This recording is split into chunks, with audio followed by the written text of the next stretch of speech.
KP কনস্টেবলের exam date আরও সামনে চলে এলো। তার মানে বহু বছর পর আবার দুটি মহা উৎসব একসাথে। এর মানে আরও বেশি বেশি পড়তে হবে। আজ আমার স্টাডি চ্যালেঞ্জের প্রথম দিন, তাই সকাল সকাল ঘুম থেকে উঠে পড়তে বসে পড়ি।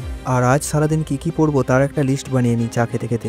আর প্রতিদিনের মতো আজও 1 ঘন্টা পলিটি পড়ি আর 1 ঘন্টা বায়োলজি পড়ি। সকালের বায়োলজি পলিটি পড়া কমপ্লিট করে মুড়ি খেয়ে একটু বাইরের দিকে যাই।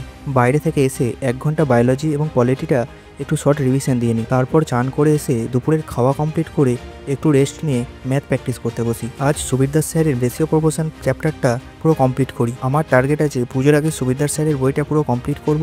আর হিস্ট্রি, জিওগ্রাফি, পলিটি অ্যান্ড সায়েন্সের থিওরি পার্টগুলো রিভিশন দিয়ে কমপ্লিট করব।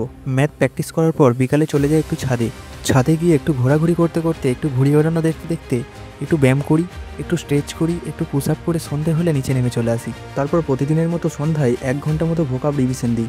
ভোকাব রিভিশন দেওয়া কমপ্লিট হলে একটু দরকারে বাইরে যাই। তারপর বাইরে থেকে ঘুরে এসে নিচে ময়লাটা নামিয়ে দিয়ে আসি এবং একটু জল নিয়ে আসি। সব কাজ কমপ্লিট হলে 1 ঘন্টা মতো ফেজালভাবে ক্লাস করে স্ট্যাটিক জিকে পড়ে শুয়ে পড়ি। এই ছিল আমার আজকের 8 ঘন্টা পড়ার জার্নি।